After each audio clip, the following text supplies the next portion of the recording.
Selamat datang di channel Pemuja Malam. Jangan lupa like, share, and subscribe ya. Terima kasih. Chapter 19. Merasa tidak pantas. Friska pun berjalan menuju lift khusus karyawan seperti yang diarahkan oleh pria tadi dan menekan angka 20.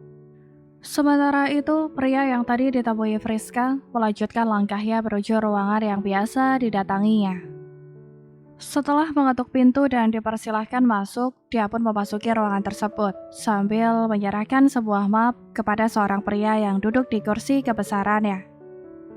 "Ini laporan produksi bulan ini, Pak," ujar Andre. "Terima kasih. Bagaimana dengan kopi saya tadi? Mengapa belum diantar juga?" "Saya sudah memesannya, Pak. Sepertinya sedang diantar ke sini," balas Andre. Pria itu pun hanya berdeham mendengar jawaban sang asisten. "Pak, saya melihat nyonya muda di sini," ucap Andre seketika teringat dengan Friska. Jangan tanya mengapa hanya dia yang mengenal Friska. Karena saat upacara pernikahan Ardigo, dia adalah salah satu orang yang menyaksikan keributan tersebut. Andre bahkan mengingat dengan jelas wajah serta aksi heroik Friska waktu itu. Sementara para karyawan yang lain tidak mengenal Friska, karena mereka hanya menghadiri resepsi pernikahan sang CEO, di mana Friska disulap habis-habisan menjadi sosok sempurna Bak Dewi. Bukan berarti Friska yang tanpa make up terlihat jelek, hanya saja dia terlihat seperti orang yang berbeda dan lebih natural. "Mana? Saya tidak lihat. Saya hanya melihat kamu di sini," balas Ardigo santai sambil matanya membaca laporan yang baru saja diberikan Andre. "Anda tidak perlu menjadi pelawak, Pak. Cukup menjadi CEO yang baik untuk kami," batin Andre yang tidak mungkin diucapkannya. "Maksud saya, nona muda ada di kantor ini, Pak. Tadi saya berpapasan dengannya di lorong dekat lift." Andre menjelaskan maksudnya. "Dia memang magang di sini," ujar Ardigo lagi masih terlihat tidak peduli. "Suami macam apa yang tidak menyambut istrinya sendiri, Pak?" Kembali Andre bermonolog dalam hatinya. "Apa saya harus memindahkan ruangan nyonya muda, Pak?" "Tidak perlu. Dia hanya magang di sini, jadi biarkan saja dia bersama anak magang yang lain," ucap Ardigo yang langsung diaguki oleh Andre. Tak lama kemudian, suara ketukan pintu mengalihkan perhatian kedua pria dewasa di ruangan itu.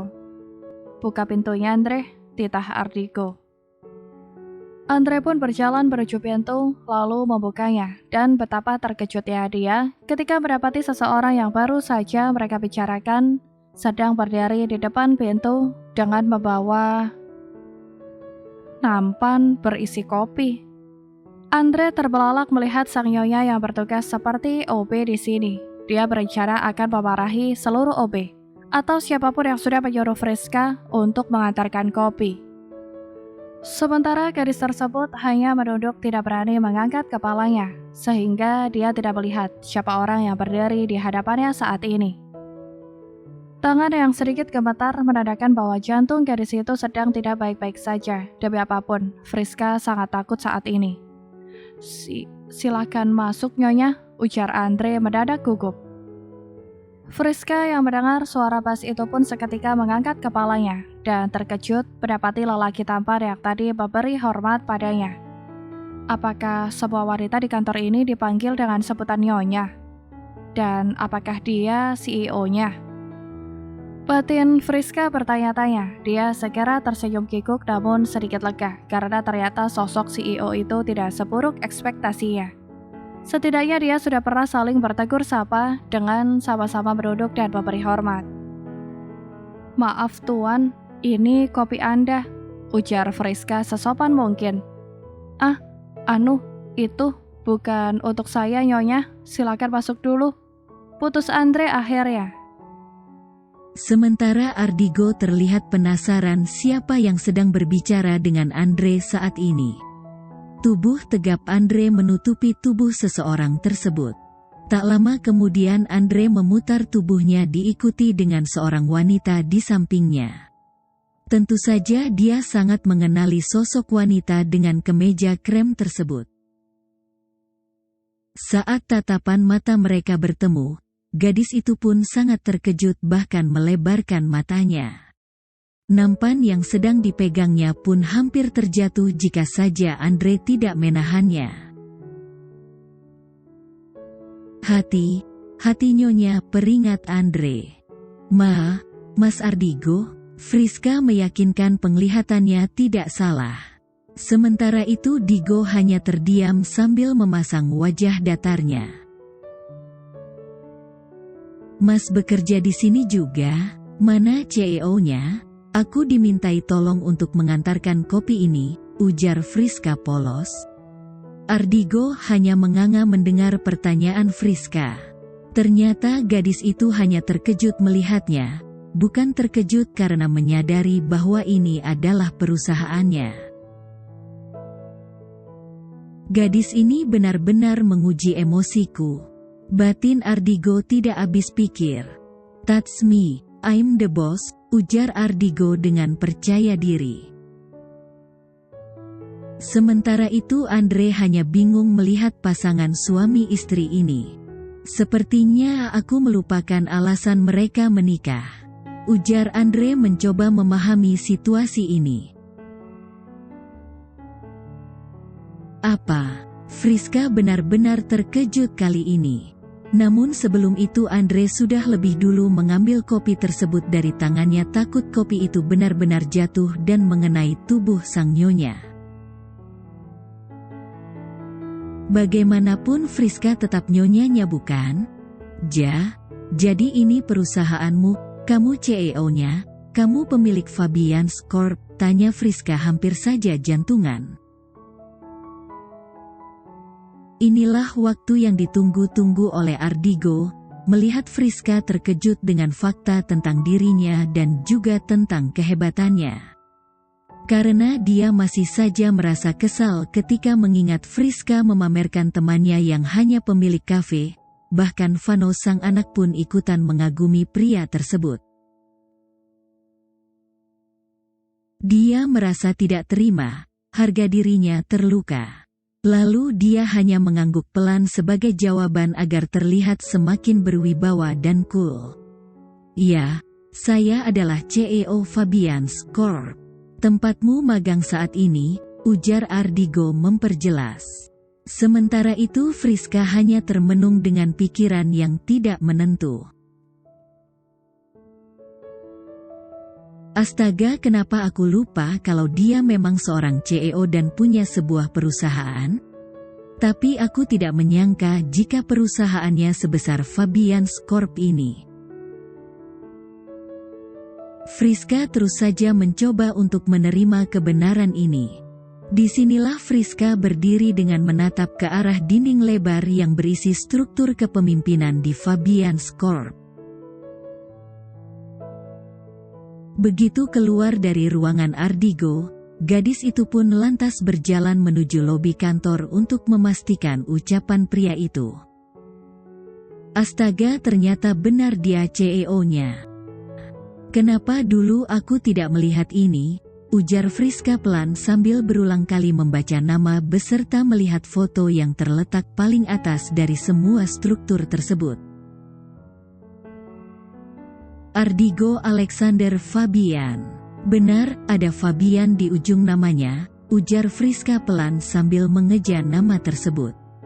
Pantas saja gadis itu terlihat sangat dendam kepadaku ketika aku menghancurkan rencana busuknya untuk menikahi Ardigo. Ternyata pria yang akan dinikahinya sekaya ini. Friska tiba-tiba teringat dengan Felicia. Betapa marahnya Felicia ketika kebusukannya dibongkar oleh Friska. Sedangkan dia sendiri bukannya senang, justru merasa takut dan was-was. Tidak pernah terbayangkan olehnya untuk menikahi seorang pria sekelas Ardigo. Jauhnya kedudukan sosial mereka membuat Friska seketika merasa semakin kecil jika berada di tengah keluarga Ardigo. Selama ini dia berpikir bahwa perusahaan yang dimiliki oleh sang suami hanyalah perusahaan biasa, tidak sebesar dan setenar Fabians Corp.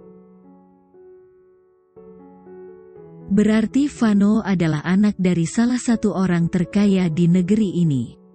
Batin Friska teringat dengan sang anak. Perasaan tidak pantas pun tiba-tiba merayap ke hatinya.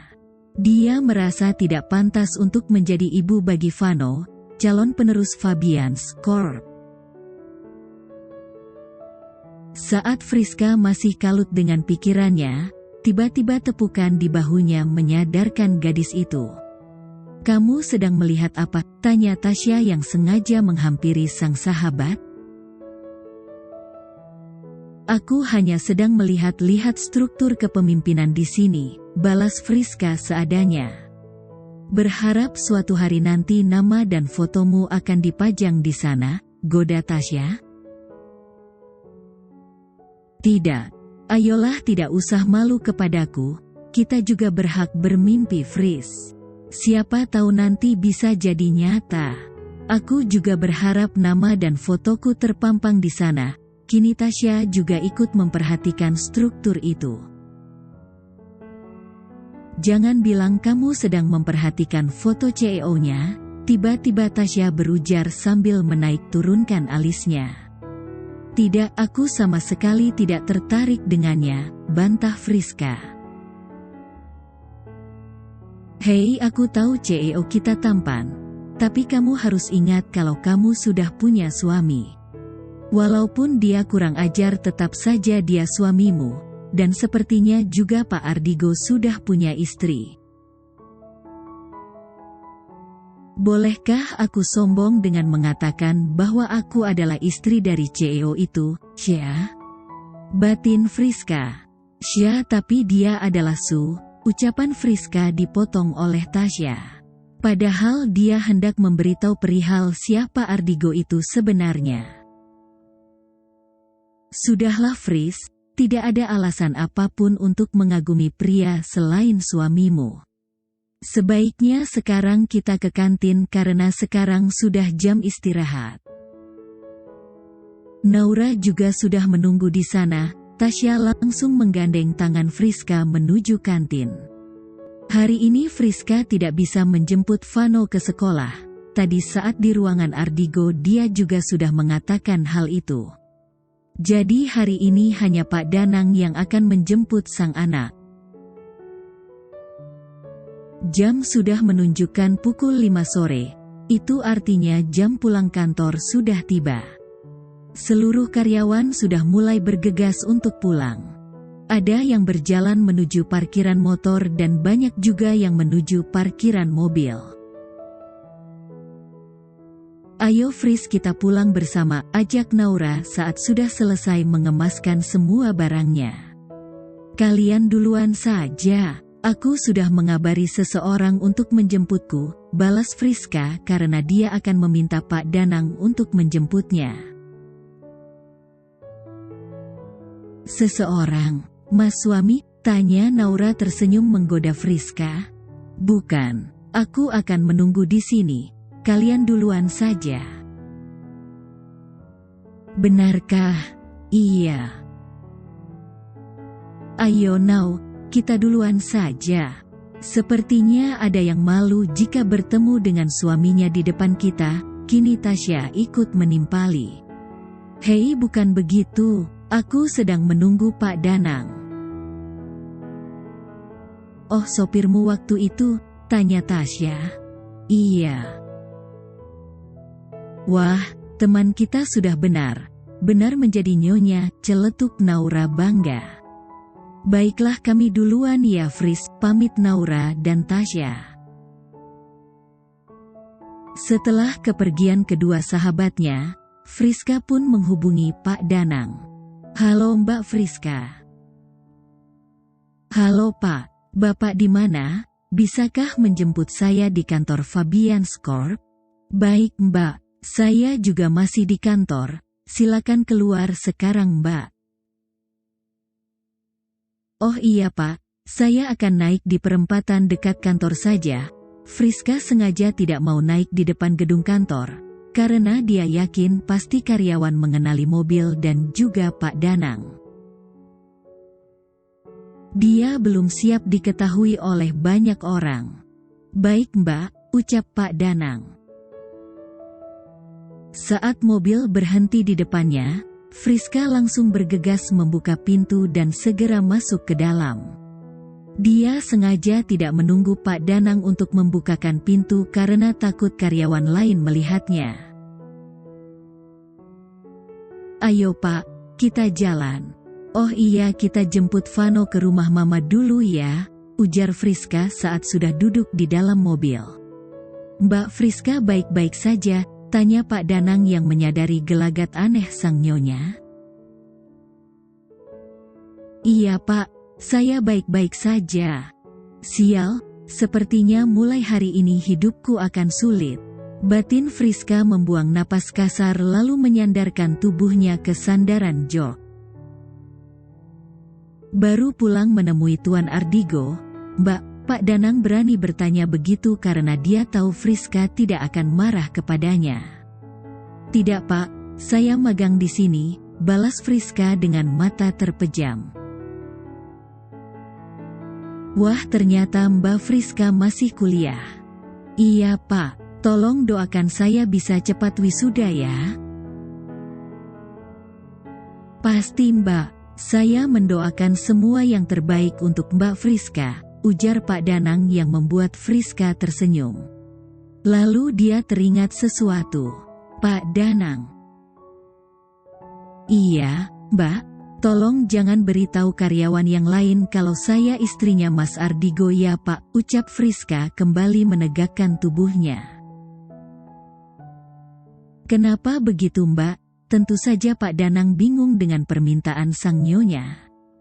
"Saya tidak ingin karyawan lain tahu kalau saya istrinya Mas Digo, setidaknya sampai saya selesai magang. Saya merasa sedikit risih jika mereka tahu siapa saya. Lebih baik semuanya mengalir saja dan mereka hanya mengenal saya sebatas mahasiswa magang di Fabian's Corp." Jelas Friska berharap Pak Danang mengerti maksudnya. "Oh, baiklah Mbak, saya akan menjalankan perintah Mbak Friska," ujar Pak Danang sigap. "Ini bukan perintah Pak. Saya hanya sedang minta tolong," kekeh Friska yang mengundang tawa pelan dari Pak Danang. Pak Danang begitu kagum dengan sosok Friska yang rendah hati dan sederhana meskipun statusnya adalah nyonya dari Tuan Ardigo Alexander Fabian. Kini keluarga kecil Ardigo sedang makan malam bersama. Kecanggungan jelas terasa di meja makan itu. Friska sedari dari tadi lebih banyak diam dan menunduk, bahkan tidak berani menatap Ardigo. Jika biasanya dia berani menatap pria itu dengan tatapan menantang ataupun kekesalan, kini dia seakan merutuki semua perbuatannya selama ini. "Bagaimana bisa selama ini aku bersikap kurang ajar kepadanya, bahkan orang sepertinya ini bisa membeli nyawaku." Batin Friska, dia terlihat tidak bersemangat malam ini. Gelagat Friska tersebut rupanya tidak luput dari perhatian sang anak. "Mama kenapa, sedang sakit?" tanya Vano menatap penuh gadis tersebut. "Mama baik-baik saja, sayang," balas Friska seadanya. "Pasti Mama kelelahan ya hari ini?" Friska sangat terharu dengan kepekaan yang dimiliki oleh Vano. Bocah itu bahkan menyadari moodnya yang sedang tidak baik-baik saja.